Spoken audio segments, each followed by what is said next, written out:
அரசு நிதியை மோசடி செய்தவர்களுக்கு எதிராக எடுக்கப்படவுள்ள சட்ட நடவடிக்கை.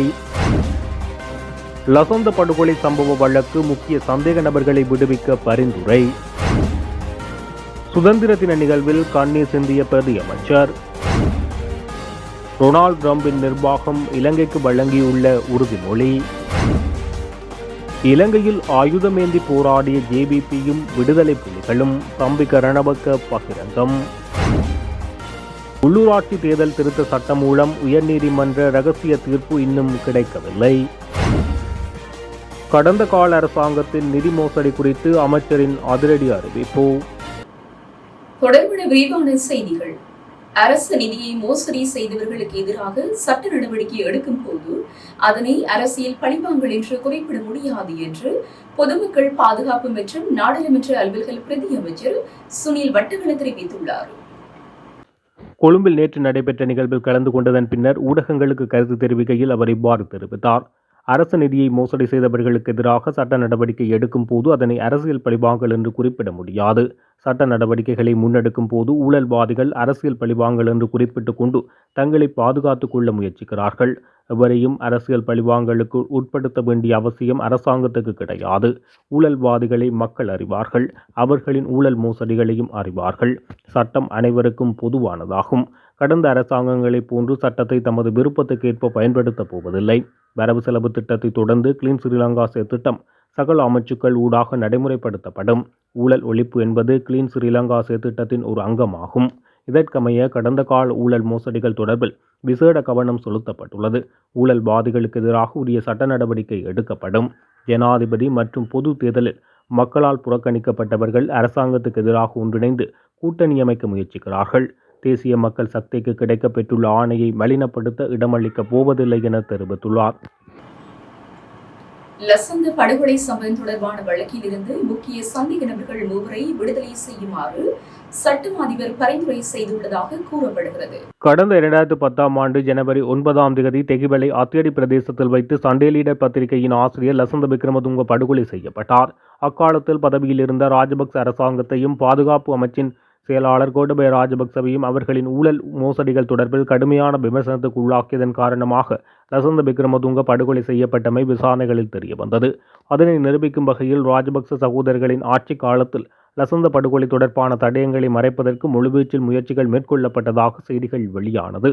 அதன் ஒரு கட்டமாக துப்பாக்கியால் சுடப்பட்ட லசந்த படுகொலை செய்யப்பட்டுள்ளதாக அப்போதைய சட்ட மருத்துவ அதிகாரியின் அறிக்கை தெரிவித்தது. அதேபோன்று லசந்தவின் படுகொலை விவகாரம் ஒரு பெண்ணுடனான முறையற்ற தொடர்பின் காரணமாக பழிவாங்கும் நோக்கில் மேற்கொள்ளப்பட்டதாகவும் கூறப்பட்டது. அதனூடாக லசந்த விக்ரமதுங்கவின் படுகொலை சம்பவம் தொடர்பான விசாரணைகள் திசை திருப்பப்பட்டது அனைவரும் அறிந்த விடயம். எனினும் பின்னர் வந்த நல்லாட்சி காலத்தில் அன்றைய பிரதமர் ரணில் விக்ரமசிங்கவின் முன்னெடுப்பின் காரணமாக லசந்த விக்ரமதுங்க படுகொலை தொடர்பில் ஆராய விசாரணை குழு நியமிக்கப்பட்டது. அதன்போது லசந்த துப்பாக்கியால் சுடப்பட்டு படுகொலை செய்யப்படவில்லை என்றும் கூறிய ஆயுதம் ஒன்றினால் தலையில் குத்தப்பட்டு படுகொலை செய்யப்பட்டிருந்தமை கண்டறியப்பட்டுள்ளது. அதேபோன்று லசந்த விக்ரமதுங்கவின் காரை பின்தொடர்ந்து விரட்டி வந்து அவரை படுகொலை செய்தவர்கள் பயணித்த மோட்டார் சைக்கிள் இலக்கம், அவர்கள் பயன்படுத்திய தொலைபேசி இலக்கம் என்பனவும் விசாரணையாளர்களால் கண்டறியப்பட்டது. கோட்டபய ராஜபக்ச பாதுகாப்பு அமைச்சின் செயலாளராக இருந்த கால பகுதியில் செயற்பட்ட ட்ரிப்போலி பிளாட்டூன் இராணுவ பிரிவு அவற்றை பயன்படுத்தியது தெரிய வந்தது. தொடர்ந்து அதே தொலைபேசி இலக்கத்தை அவர்கள் பயன்படுத்தி வருவதும் அக்கால விசாரணைகள் மூலம் உறுதி செய்யப்பட்டமை குறிப்பிடத்தக்கது. வன்னி மாவட்ட நாடாளுமன்ற உறுப்பினர் துரைராசா ரவிகரன் அவர்களால் முன்னெடுக்கப்படும் வாழ்வோம் விளம்பரவும் செயற்திட்டத்தின் 71ஆம் கட்டமானது நேற்று முல்லைத்தீவு கள்ளுப்பாடு வடக்கு பகுதியில் அமைந்துள்ள அவரது மக்கள் தொடர்பகத்தில் முன்னெடுக்கப்பட்டது. இக்கட்டத்தில் தாயகத்தைச் சேர்ந்த 43 குடும்பங்கள் உள்ளிட்கப்பட்டு அவர்களுக்கு அரிசி பொதிகள் வழங்கி வைக்கப்பட்டன. வாழ்வோம் வளம்பெறுவோம் என்ற பெயரிலான திட்டமானது குறுங்கால வாழ்வுடைமை ஊக்குவிப்பு நோக்கில் பாராளுமன்ற உறுப்பினர் துரைராசா ரவிகரன் அவர்களால் முன்னெடுக்கப்பட்டது. குறித்த செயற்திட்டமானது பாராளுமன்ற உறுப்பினர் ரவிகரன் அவர்களால் கடந்த 17/5/2014 அன்று முள்ளிவாய்க்கால் கிழக்கு பகுதியில் முதலாக ஆரம்பிக்கப்பட்டது. அந்த வகையில் நடைபெற்று முடிந்த 71ஆம் கட்டத்துடன் இதுவரை 3848 குடும்பங்கள் உள்ளிட்கப்பட்டுள்ளன. ஒரு சாமானியர் என்று முப்படைகளினதும் தளபதி என்ற அந்தஸ்துடன் ஜனாதிபதியாக திகழ்கின்றார் என நாடாளுமன்ற உறுப்பினர் அருண் ஹேமச்சந்திரா தெரிவித்துள்ளார். எத்தனையோ சவால்கள், ஏமாற்றங்கள், தோல்விகள், படுகொலைகளை தாண்டி இன்று அரியாசனம் இருக்க வேண்டிய இடத்தில் சாமானிய ஆசனத்தில் அமர்ந்திருக்கிறார் என்று அவர் பெருமைப்படுத்தியுள்ளார். சுதந்திர தினத்தையொட்டி அவர் பதிவிட்ட சமூக வலைதள பதிவில் அவர் இவ்வாறு தெரிவித்துள்ளார். நான் சரியாக அந்த கொடிக்கம்பத்துக்கு பின்னால் இருந்து தொகுதியில் நின்றிருந்தேன். அவர் தேசிய கொடி ஏற்றிய பொழுது என் கண்களில் இருந்து கண்ணீர் கொட்டியது. ஒரு சாமானியன் இன்று முப்படைகளது தளபதி என்ற அந்தஸ்துடன் ஜனாதிபதியாக திகழ்கிறார். எத்தனையோ சவால்கள், ஏமாற்றங்கள், தோல்விகள், படுகொலைகளை தாண்டி இன்று அரியாசனம் இருக்க வேண்டிய இடத்தில் சாமானிய ஆசனத்தில் அமர்ந்திருக்கிறார். இரவு பகல் பாராது அயராது நாட்டுக்காக உழைக்கிறார். அவரை பற்றி மிகவும் நெருக்கமாக அறிந்தவர்களுக்கு மாத்திரமே தெரியும் அவர் எவ்வளவு சரளமானவர் என்று. இன்று அவர் மீது சிலர் கொண்டுள்ள வஞ்சம் ஒரு சாதாரண விடயம் அல்ல. அது ஏழை எளிய அடித்தட்டு வர்க்கத்தின் மீது கொண்டுள்ள வஞ்சம், வர்க்க வஞ்சம். இதனை நாம் சாதாரணமாக கடந்து செல்லவும் முடியாது. கணக்கெடுத்து கொண்டு நேரத்தை வீணடிக்கவும் முடியாது. நாம் நமது பயணத்தை மேற்கொள்வோம். இது நீண்டதொரு பயணம் என தெரிவித்துள்ளார். கொழும்பில் உள்ள பேரவாவியில் விலங்குகள் உயிரிழப்பதற்கான காரணம் பாக்டீரியா தொற்றாகும் என பரிசோதனைகளில் உறுதிப்படுத்தப்பட்டுள்ளதாக கொழும்பு மாநகர சபை தெரிவித்துள்ளது. உயிரிழந்த விலங்குகளின் திசுக்களை பயன்படுத்தி மேற்கொள்ளப்பட்ட ஆராய்ச்சியில் இது உறுதிப்படுத்தப்பட்டுள்ளதாக இதன் தலைமை கால்நடை மருத்துவர் முகமது இயாஸ் தெரிவித்துள்ளார். கடந்த தினங்களில் வாழ்த்துக்கள் உயிரிழந்தமை தொடர்பில் கொழும்பு நகராட்சி சபை தலையிட்டு கோமாகம கால்நடை புலனாய்வு பிரிவுடன் ஒருங்கிணைந்து உயிரிழந்த வாத்துக்களின் உடல் திசுக்களில் சோதனை நடாத்தியது. மேலதிகமாக இரத்த பரிசோதனைகள் மற்றும் மேலும் பல பரிசோதனைகள் செய்யப்பட்டன. இந்த நிலையில் பஸ்டுரேலா மல்டிகோடியா என்ற பாக்டீரியாவால் இந்த பறவைகள் பாதிக்கப்பட்டிருப்பதை கண்டுபிடித்ததாகவும், இருப்பினும் நிலைமையை மேலும் ஆய்வு செய்து நாங்கள் தொடர்ந்தும் பரிசோதனையை மேற்கொண்டு வருவதாகவும், மீதமுள்ள விலங்குகளுக்கு ஆன்டிபயோட்டிக் தடுப்பூசிகள் வழங்கும் பணிகள் இன்று முதல் ஆரம்பிக்கப்பட்டுள்ளதாக அவர் தெரிவித்துள்ளார். அமெரிக்க ஜனாதிபதி டொனால்ட் ட்ரம்பின் நிர்வாகம் இலங்கையுடன் வர்த்தகம் மற்றும் முதலீட்டை அதிகரிக்க விரும்புகிறது என்று கூறப்பட்டுள்ளது. அமெரிக்காவின் புதிய இராஜாங்க வெளியுறவு செயலாளர் மார்க்கோ ரூபியோ இதனை தெரிவித்துள்ளார். இலங்கை நேற்று நாட்டின் 77ஆம் ஆண்டு சுதந்திரத்தை கொண்டாடிய நிலையில் நாட்டு மக்களுக்கு அமெரிக்கா சார்பாக இராஜாங்க செயலாளர் மார்க்கோ ரூபியோ வாழ்த்துக்களை வெளியிட்டார். இலங்கை சுதந்திரம் பெற்றதிலிருந்து 77 ஆண்டுகளில் 2 நாடுகளும் பரஸ்பர நன்மை அடைந்துள்ளதாக அவர் தெரிவித்துள்ளார். மேலும் இந்தோ பசிபிக் பிராந்தியம் முழுவதும் ஸ்திரத்தன்மை மற்றும் செழிப்பை மேம்படுத்துவதற்காகவும், இரு நாடுகளுக்கும் இடையே வர்த்தகம் மற்றும் முதலீட்டை அதிகரிப்பதற்கும் இதன் பாதுகாப்பு ஒத்துழைப்பை வலுப்படுத்துவதற்கும் அமெரிக்கா எதிர்பார்க்கிறது என தெரிவித்துள்ளார். உள்ளூராட்சி மன்ற தேர்தல் விசேட ஒழுங்கு விதிகள் சட்டமூலம் தொடர்பான உயர் நீதிமன்றத்தின் தீர்ப்பு இன்னும் தமக்கு கிடைக்கவில்லை என சபாநாயகர் ஜெகத் விக்ரமரத்ன இன்று பாராளுமன்றத்தில் தெரிவித்துள்ளார். ஒழுங்கு விதிகள் தொடர்பான சட்டமூலம் உயர்நீதிமன்றத்தின் தீர்ப்பு இன்னும் தமக்கு கிடைக்கவில்லை என சபாநாயகர் ஜெகத் விக்ரமரத்ன தெரிவித்தார். உள்ளூராட்சி மன்ற தேர்தல் தொடர்பான உயர்நீதிமன்ற தீர்ப்பு ஏன் பாராளுமன்றத்தில் ஆரம்பிக்கப்படவில்லை என எதிர்க்கட்சித் தலைவர் சையத் பிரேமதாசா பாராளுமன்றத்தில் எழுப்பிய கேள்விக்கு பதிலளிக்கையில் சபாநாயகர் இதனை தெரிவித்தார். இலங்கையின் சுதந்திரத்தின் பின்னரான காலப்பகுதியில் 2 தரப்புகள் ஆயுதம் ஏந்தி போராடியதால் பல கலவரங்களுக்கு முகம் கொடுத்ததாக ஐக்கிய குடியரசு முன்னணியின் தலைவரும் முன்னாள் நாடாளுமன்ற உறுப்பினருமான பாட்டலி சம்பிக்க ரணவக்க தெரிவித்துள்ளார். கண்டி தலதா மாளிகையில் நேற்று மத வழிபாட்டில் ஈடுபட்டதன் பின்னர் ஊடகங்களுக்கு கருத்து தெரிவிக்கையில் அவர் இவ்வாறு தெரிவித்தார். சுதந்திரத்தின் பின்னரான 77 ஆண்டுகால வரலாற்றில் பல கலவரங்களுக்கு முகம் கொடுத்துள்ளோம். இந்த பௌத்த பூமியில் மக்கள் விடுதலை முன்னணியும் விடுதலை புலிகள் அமைப்பும் ஆயுதமேந்தி போராடியது. இருப்பினும் இந்த நாட்டினதும் மக்களினதும் உரிமைகள் பாதுகாக்கப்பட்டன. சுதந்திரத்தின் பின்னர் ஆட்சிக்கு வந்த அரசாங்கங்கள் வாக்குறுதிகளை முன்னிலைப்படுத்தி ஆட்சிக்கு வந்தன. அவர்களே நாட்டின் வளங்களை கொள்ளையடித்து நாட்டை பங்குரோத்துக்கு தள்ளினார்கள். நாட்டின் இறையாண்மை சர்வதேச நாணய நிதியத்திடம் வழங்கி நாணய நிதியத்தின் பணிப்பாளர் சபையின் தேவைக்கேற்ப நாடு நிர்வகிக்கப்படுகிறது. தேர்தல் காலத்தில் மாத்திரம் கொள்கைகளை வெளியிடாமல் உண்மையான கொள்கையுடன் செயற்பட வேண்டும் என தெரிவித்துள்ளார். அரசு துறையில் 35,000 வேலையற்ற பட்டதாரிகளை நியமிக்க திட்டமிட்டுள்ளதாக துணை அமைச்சர் இரங்க குணசேகர தெரிவித்தார். இந்த மாத இறுதியில் பாராளுமன்றத்தில் சமர்ப்பிக்கப்பட உள்ள 2025 வரவு செலவு திட்டத்தில் இந்த திட்டம் சேர்க்கப்படும் என தெரிவித்துள்ளார். இலங்கையில் வருடாந்தம் அரச பல்கலைக்கழகங்களில் இருந்து வெளியேறும் பட்டதாரிகள் அரச வேலைவாய்ப்பை நம்பியே இருக்கின்றனர். இவர்களின் எதிர்பார்ப்புக்கேற்ப அரசால் வேலைவாய்ப்பை வழங்க முடியாதுள்ளது என்பதே உண்மையாகும். அண்மையில் கூட யாழ்ப்பாணம் வருகை தந்த ஜனாதிபதி அனுரகுமார திசாநாயக்கவிடம் வேலைவாய்ப்பை வழங்க கோரி பட்டதாரிகள் ஆர்ப்பாட்டம் நடத்த முயன்றமை குறிப்பிடத்தக்கது.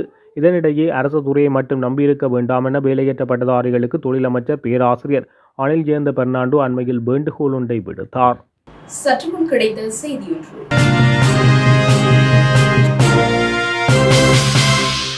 To the Honorable Chair of the Parliament and the co-members of the Parliament, this is a serious issue. The violation of parliamentary members' rights to travel to Jaffna, travel to Colombo from Jaffna on the occasion. I would like to speak in Tamil.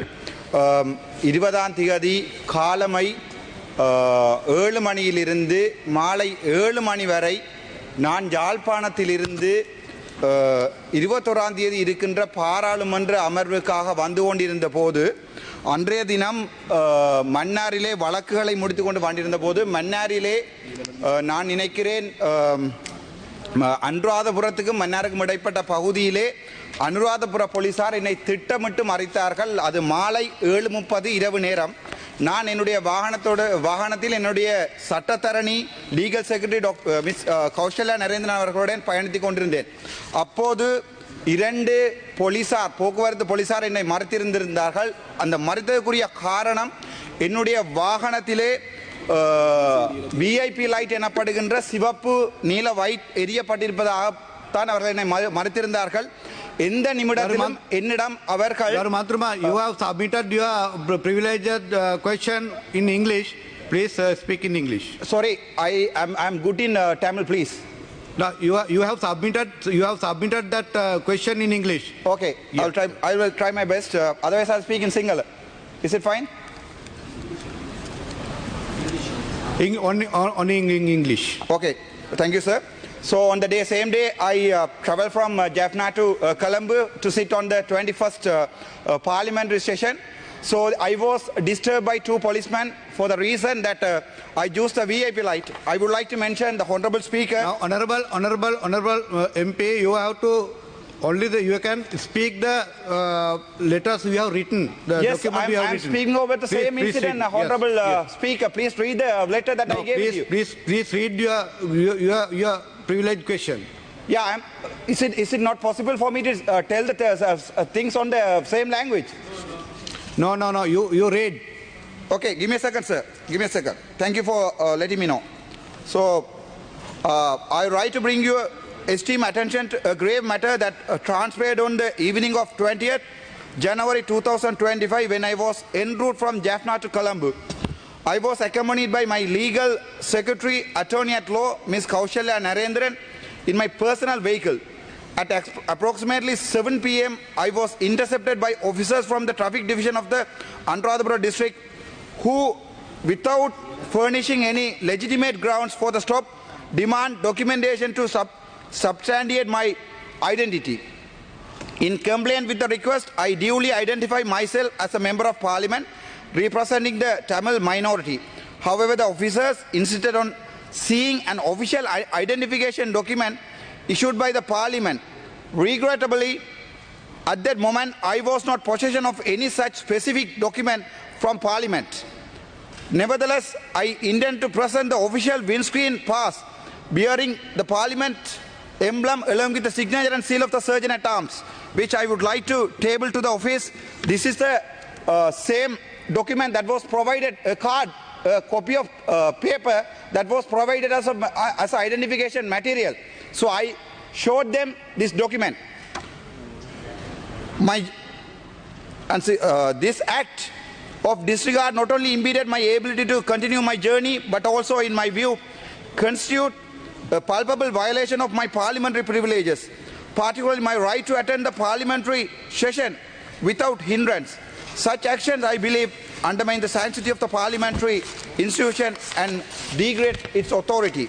It's a real shame on Parliament giving this kind of a card for 2 months. After 2 months, after 66 days, this is the only document I was provided. No identity card, no Parliament pass was provided on 21st and the 22nd morning after this incident. It was given to me. It's a shame to the Parliament and the management of the Parliament. Moreover, the officers. To my astonishment, the officials categorically dismissed the ගරු මන්ත්‍රීතුමා ඔබගේ identity parliamentary release කළා තිනවා ඔබ ඒක you have not collected it. No, your honorable speaker, it was granted on 22nd. Please go and read the documents which I signed. But I was stopped at 20th and it was only given to me for 66 days. It's a shame on the parliament management. In my astonishment, the officials categorically dismissed the windscreen pass as a forged document and further refused to acknowledge the validity of the official seal and signature. This act of disregard not only impeded my ability to continue my journey, but also, in my view, constitutes a palpable violation of my parliamentary privileges, particularly my right to attend the parliamentary session without hindrance. Such actions, I believe, undermine the sanctity of the parliamentary institution and degrade its authority. Moreover, the officers proceeded to record the incident. Very shame on the Sri Lankan police and the person who is responsible for the police. They have recorded the MP's conversation and released to the media. It's a very shame on the Sri Lankan parliament just because I'm a Tamil politician. Moreover, the officers proceeded to record the incident and disseminated footage to the media on the same evening, creating an unfoundable narrative that has since been perpetuated. Despite my efforts to contact the officer in charge of the traffic division to rectify the situation, this delay continued, forcing me to reach the members' quarters in Medieval at an inordinate hour, 4 a.m., far beyond expected time of arrival, which I traveled from Jaffna 400 kilometers. Please understand. This set, and I drive my vehicle myself. I don't get any drivers from the parliament. The situation was further exacerbated on 21st January 2025 when the police media spokesperson, please listen, the police media spokesperson publicly declared that I had committed an offence. They went so far to state that an arrest order had been issued by the Anuradhapura magistrate court, a claim that is penalty false and lacking in legal substantiation. Actually, the truth is, Please read your. Yes, there was no arrest order given by the magistrate. Such premature public procurements devoid of due process are not only misleading but also service to tarnish my reputation without a request, legal proceedings, or the knowledge of the Speaker of the House. It's very shame on your duty. කදානායකතුමා මට මේක සිංහලෙන් කියන්න කැමති. ඔබතුමා ලිඛිත ලියලා තියෙනවා 23 වෙනිදා පොලිසියට මාව අර අතරංගොඩ ගන්න කියලා. හැබැයි මට දැනුවත් කරලා නැහැ. Shame on you. I'm very really sorry. As per the ලියුම තියාගෙන 31 වෙනිදා DCC meeting එකට මම යන්න නැතුව අරස් කරලා තිබ්බා. It's okay. As per the established legal ඔබතුමාට කියවන්න විතරයි පුළුවන්නේ. ඔබතුමා මේ ලියුමේ ලියලා තියෙනක කියවන්න කරුණාකර. Yes, thank you. You read what you have written in the So document. I can't talk. No, you read what you have written. Which part of the standing order says I can't talk? No, Which part of the standing order? you can't add. You can read only the things we have It's a written. shame on the parliament. We can't speak. What's a shame? 77 days. You are celebrating 77th Independence Day yesterday, whereas I can't speak 77 days in this parliament. Shame on this parliament. Shame on you. It's a shame on you. 77 days passed. Have you allocated my time as a member of the as a chairperson? කරුණායකතුමනි මේ පාර්ලිමේන්තුවේ එතුමාගේ හැසිරීම ගැන අපිට විශාල ප්‍රශ්නයක් තියෙනවා. මොකද හේතුව දැන් ඔබතුමා shame on you කියලා එක පැත්තකින් ඔබතුමාට කියනවා. අනෙක් පැත්තෙන් කියනවා මේක මේ minority මේ රටේ මේ සිංහල දෙමළ මුස්ලිම් කියලා මේ අපි මේ වෙනසක් කරන්නේ නැහනේ. ඒ වගේ වෙලාවක මේක මේ ඉංග්‍රීසියෙන් කියලා මේ පාර්ලිමේන්තුවත් මේ රටත් අපි මේ minority කියලා අපි කවදාකවත් කාටවත් කතා කරලා නැහැ. හරි ඉතින් මේක කරන්න දෙන්න එපා. මොකද්ද මේ කරන්නේ? මෙයාට මේ ඔළුව අමාරු. He has a mental disorder. We'll send him to a doctor because he has a mental disorder. ගරු කතානායකතුමා. What is this?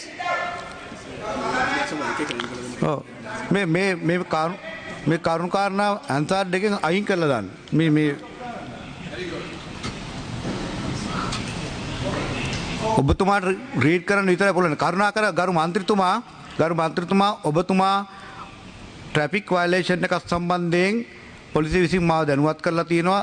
ඔබතුමාට ට්‍රැෆික් නීතියට අනුව කටයුතු කිරීම සඳහා මගෙන් මේ පොලිසිය දැනුවත් කරලා තියෙනවා. ඒ සම්බන්ධයෙන් රටේ නීතිය සෑම පුද්ගලයෙකුට සමානයි. කිසිම කෙනෙකුට මන්ත්‍රී වෙන්න පුළුවන්, ඇමති වෙන්න පුළුවන්, කිසිම කෙනෙකුට මේ රටේ නීතියට උඩින් යන්න බෑ. කරුණාකර ගරු මන්ත්‍රීතුමා ඒ නිසා ඒ නීතියට අනුව වැඩ කටයුතු කරන්න කියලා තියෙනවා. ඔබතුමාට ඊට අමතරව පැහැදිලිව දැනුම් දීලා තියෙනවා පොලිසියට. මේ ගරු මන්ත්‍රීතුමා දැනුම් දීලා තියෙන්නේ පොලිසියට දැනුම් දීලා තියෙන ඔබතුමා ව්‍යවස්ථාදායකේ කටයුතු වලට සහභාගී වීම සඳහා අවශ්‍ය පාසුකම් සැලසන්න ඊට අමතරව ඒ අදාළ නීතියේ කටයුතු ඒ නීතියට විරෝධී වැඩක් කරලා තියෙනවට ඒ අවශ්‍ය කටයුතු කරන්න කියලා. ඔබතුමාට දැන් කතා කරන්න ඔබතුමා කියන දේවල් නේ කියවන්නේ.